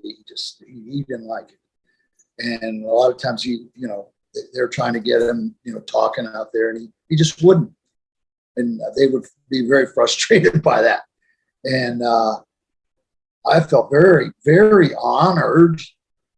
I mean, they didn't tell me a lot about, I knew everything that's going on, and I had an outline. I didn't, it wasn't like it is now where they print out whole sheets for the guys and they got to memorize and word for word and all that. I knew where we were going with this thing, and I had a starting point and an ending point. And to fill up it, he actually really, and he spoke clearly, and he was having fun. He was actually having fun in the interview, and it was like I had goosebumps. I was like, because I didn't know what to expect. I didn't know if he's going to say yes, no, yes, no. And just stand there or what. And he gave a hell of an interview, and he had kind of limped out there, and I put his arm around me, and I went off the stage, helping him off stage and stuff. And I thought it was by far the best barbershop period. I mean, and the Rockers was the most memorable because of blah, blah, blah. But that one was the most special to me. And having him do that for me. A great answer. Next name is Outback Jack. Outback Jack. I felt bad for that guy. He wasn't a bad guy. And we went to Australia a bunch. I worked over there with Junkyard Dog on top. Oh my God, did we have fun. Great houses, sellouts all over the place.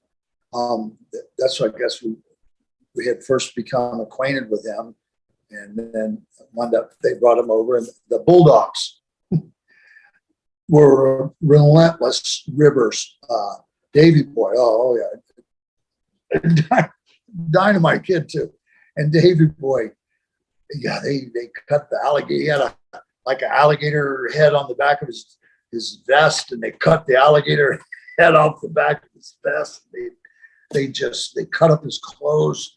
I got to tell you, my scissors were disappearing all the time, and then suddenly reappearing, and then stuff was cut up and gone and missing and everything.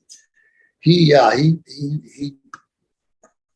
nearly like committed suicide or something, because the Bulldogs just really got rattled his cage so much that he's just like went over the edge. He lost it. Next name is Bill Dundee. Bill Dundee. Yeah, he was one of the guys down in Memphis that I had come into contact with in the early days. Jared. Bill was, I thought was a nice guy. Always treated me well, and I thought he was a great hand in the business. An asset for the business. Even though he's 5 foot nothing tall, but man could do anything. A great talker. Mm-hmm. Earthquake. Mm-hmm. He was a special friend. Super nice guy. Very talented. He could actually really wrestle like Greco-Roman wrestle. And I know that one time in particular that he saved Hogan's ass big time. I think they were in Africa or something. And Hogan was trying to get paid, and some people, they were going to take him out into the woods, like just take a car and start driving, and then they're going to give him his money, but they were going to put a bullet in his head. Probably they didn't want to have to pay him the whatever $50,000-$100,000 that he probably agreed to go on that tour for or something, and they didn't want to pay. And Earthquake stepped in and the last second and pulled them out of that vehicle and got him the hell out of there, got him away from those guys that were going to do him in. It basically probably saved his life. And I thought that was just what a thing to do, for another guy in the business. That he had showed that kind of camaraderie and that the wrestlers have for each other, looking out, watch your back, I watch your back, you watch mine. And Earthquake, he was a big, strong, and fearless. And I wouldn't want to be on the receiving end of anything coming from that guy, because he was really big and strong, and I really hate to see him struggle and die from cancer too. Another guy, taken down by disease, horrible diseases, and it's a crying shame. Yeah, absolutely. Next name, Chief J. Strongbow. I liked him. I enjoyed watching him when I was young before I broke into business. And the Chief was an agent in the early days. And Brutus Beefcake was running around, and he was an agent. And so you were expected to be there at a certain time, and at the shows there was like a call time and certain thing, and a lot of times in back in the day when there actually was kayfabe, you're supposed to kayfabe. And when I was working with Hogan, a lot of times we we just traveled together, and I'm wrestling, and we can't we have to be on the same plane. We're in the same first class. We get in the same limousine, go to the same gym, stay at the same hotel. And instead of showing up at 5 o'clock or something, I come in with Hogan at 7 o'clock or something, because we get off the plane, instead of going to the hotel and start drinking beer, we go to the gym, straight to the gym in the limo. Throw on some sweats, bang out a workout, go back to the hotel, take a quick shower, go down to the arena. We were the last match. We weren't going on until 10 o'clock. No sense in us getting there at 5 o'clock, sitting on our asses. It was more important for us to get in the gym, to try to keep your body together, because we were working every single day. And Chief would, especially most of the other agents, they knew, they're like, they're like, go ahead, Beef, do what you got to do. He would always come in, you trying to find me. You're fine, $500, you're fine. We're being late, you're fine. Then Hogan would call Vince, say, hey, tell him to stop with this fine and shit. I need fucking Beefcake. Pulling in the gym here and blah, blah, blah, blah. So leave him the fuck alone. Well, you didn't do anything wrong. Guy's busting his balls. And so, finally Chief got over it, and he was cool. But he had a real hard on for me for a while. He called Greg, beautiful Greg could do no wrong. But that fucking Beefcake, man, he gets so mad at me. I gave him a heart attack, I think. This next name is someone you've got to have a story on. Wrestling's answer to Foghorn Leghorn, Robert Fuller. Oh, God. Yeah, Robert Fuller. Wow. I think best stories were Pensacola stories and him, we'd be Joe LeDuc had a band, me, Robert, sometimes Bob Armstrong, Joe would be in the he called it the Starship. We'd be in the Starship, and he had joints rolled. He had a potpourri of everything, Quaaludes, this and that thing, coolers with Jack Daniels and all the beer, and we had everything. And Robert would be doing that shit, and Robert had a big one, mm-hmm. And he would be always like pulling his dick out to the rats and shits, and so like swinging it around. I mean, it's so fucking big, God, there's probably a few people that are a little jealous of that guy. I thought that was kind of crazy shit, but whatever works for you, Absolutely. Here's a name from the past: Don Kernodle. Kernodle? Oh yeah. You know what? He's still alive, right? I saw him. No, I think he just died not too long ago. Saw him about 2 or 3 years ago, in like one of the things in Winston-Salem or one of the shows somewhere. He used to be with Sergeant Slaughter, right? Yep. The whole thing, yeah. He was a nice guy. I get along great with him. Mm-hmm. We were good friends for many, many, many years. I'll move on. Sherry Martel. Sherry Martel. Met her when we first went to Memphis in 1977. Hulk and I walked into a strip club, and there she was on stage. Really? Really. Who discovered her and got her into the business? Hulk kind of discovered her. I see. She took a liking to him. I think she actually sent a bunch of pictures of himself to his house in Florida, which his mother got.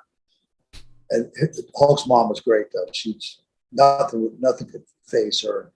She pulls open this thing and pull out these pictures of Sherry, and she's half naked, and, tits out and all that. I remember we coming home, we walking in, and it was sitting in his mom's kitchen, little kitchen there, and her walking in with this envelope and dropping it on the thing, going, "What's this?" And Terry pulls the pictures of Sherry, naked pictures and all this, and he's like, I had to explain to his mother, and she didn't care. Well, there you go. I mean, you learn something new every day. I never knew that one. We've got time for a few more, so I'm going to say Rick Rude. Rick Rude. Met him the first time working in Charlotte. And He's a Minnesota boy. I know, Kurt. Jeez, there were so many guys. There was the Road Warriors. The Road Warriors, Brad Ring, and there's 4 or 5 other guys too. They all came through the camp. The big, tall guy was like a crazy man. What the heck was his name? The long curly hair. Jesus. Can't blame bad memory on drinks because I ain't had one. Berserker. Was it John Nord? There you go. Yes, he was from. There were so many guys from Minneapolis, and Terry and I first come through there. We went to this gym we worked out at, and most of the guys all went to that gym, but they hadn't broken the business yet, and we were still new to the business. And everybody said us, and they're like, "Who's these guys? Where'd they come from?" So we caused a big stir in the Minneapolis guys. And Rick had a reputation. He was an arm wrestler, and he put like anybody down. He just had that tendon strength or something. And Rick introduced me to his. He came from Texas and was in Charlotte, and he had a sister who had been married, had just had a baby, got separated and divorced, and was in Las Vegas, living in Vegas. And she just had a baby, like, God, I don't know, 3-4 weeks before. And she flew into Charlotte, and he introduced her to me. And this girl had washboard abs 3 weeks after having a baby, jacked in shape, and introduced me to her. Me and her went out and wound up becoming friends for years on end. And she was in Florida at this party with me when I got hit by the parasailer. Huh. She was with me, hanging out for the weekend of 4th of July party. I was there. I nearly croaked. We've got maybe 3 minutes left, so or maybe 4 minutes left, so I'll give you a few quick fire names. So Tully Blanchard. Never got to know him that well, just in passing. Okay. Giant Gonzalez. Giant Gonzalez. We worked a movie with him, Thunder in Paradise, I think it was, or something else, another movie maybe, down there. Super nice guy, but big health issues. Dino Bravo. Dino, super person, super nice guy. Strong, one of the strongest men I've ever met, but no charisma, personality for like wrestling. Good, decent wrestler, but he was kind of a nightmare to work with because he was so damn big and so damn strong and everything, And then I felt bad for Greg when they stuck him with Dino after we broke up. He was with Dino, and I was like, oh, that's a fate worse than death there. Gene Anderson. I know him. That's about all I could say. That's fine. Didn't have a great reputation with the boys. A lot of guys didn't like him too much. Zeus. Yeah, Tiny Lister. Yeah. Yeah, no, he was a good friend of mine. Worked with him on several WCW shows. He did the movie with Hulk, No Holds Barred, and then we had the No Holds Barred matches with Macho Man, and did a tremendous job. What he was asked to do 2 pay-per-views, didn't make a single mistake, did everything that, we walked him through stuff, and we had some trigger things in case he felt like he was getting lost or anything that we would go right back to. He'd say something to us and we knew maybe we know what to do. We know how to grab him in a hold or take him and do something to keep things going. He did an unbelievable job. Guys, never been in the wrestling ring to go in and do 2 pay-per-views, 2 main event pay-per-views, do them perfectly. That was a mitzvah. That was incredible. Yeah, this is back in the late 80s, so WWF with Zeus. I mean, how much practice did he have beforehand? Did you walk through the match beforehand? Oops, a day or two. Low battery. Sorry, we got a quick low battery there, so I'm going to do one more name, one more story. The Iron Sheik. Sheiky baby. Yeah, I knew Iron Sheik since the beginning. I met him right after Hulk beat him for the title, and then that launched the WWF, towards outer space, and spent a lot of time on the road with him. Admired him. You ever seen him use the clubs? Yes. You ever just try to pick one of those clubs up? I mean, the guy had incredible strength, and he was a legitimate Shaw of Iran's bodyguard. This guy was, he was a potential. He was a badass. I seen him get in the ring. In the old days, he used to get in the ring and then they call in marks from the outside. Say, anybody, you get in the ring, said, give somebody $1,000 if they could turn him over in the ring. I've seen 400-pound guys, big guys, get in the ring and not be able to budge the Sheik, be able to turn him over. And so he had all my respect, and he was a fun guy. We had some seriously fun. He liked his drink and his gimmick and all the stuff. He loved all that stuff, and I wish him the best. A to the Z, brother. Is that it? A to the Z, brother. Listen, thank you so much for spending so much time with me. I know we had to do a sort of a 2-hour thing here, more or less on the dot. I want to thank you so much for being hugely entertaining. Have you got any plugs you want to get out there? I know you've got an autobiography. London, England, Manchester, UK.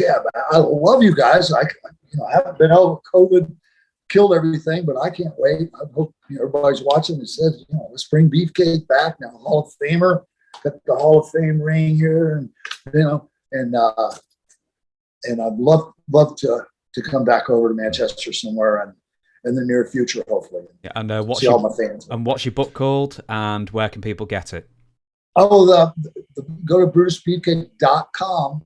That's my website. You get my Brutus Beefcake story autobiography. Mm-hmm. Great book. You won't be sorry if you get that book. You just message my site. My wife will ship one right to you. There you go. Signed? Are these signed books? Oh, yeah, absolutely. Personalized, signed, whatever you need. There you go. A signed book is a sold book, as they say in the industry as well. So thank you very much, everybody, for watching. I've got to let Brutus go, but thank you so much, Brutus, for spending so much time with me. I hope to see you again. All right, brother.